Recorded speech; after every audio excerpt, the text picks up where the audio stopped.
Bonjour à tous. Parfois, quand on ne ressent pas la présence de Dieu, on pourrait peut-être se dire « Dieu, il m'a oublié, abandonné, il est loin de moi » ou « il me punit pour mes infidélités peut-être ».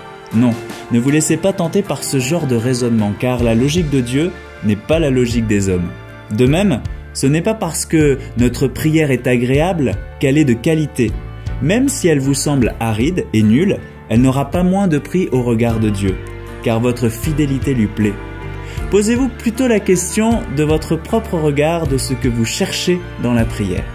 Priez-vous pour votre simple consolation ou pour Dieu?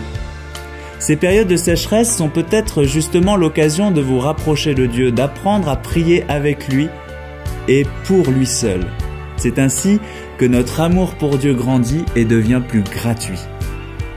Elles sont un moment où Dieu nous travaille, nous fait goûter notre vulnérabilité, nous invite à avoir plus confiance en lui, nous fait toujours plus ressembler à Jésus vulnérable sur la croix.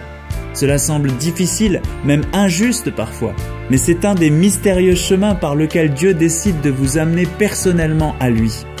Ce chemin est sûr, même quand il devient aride.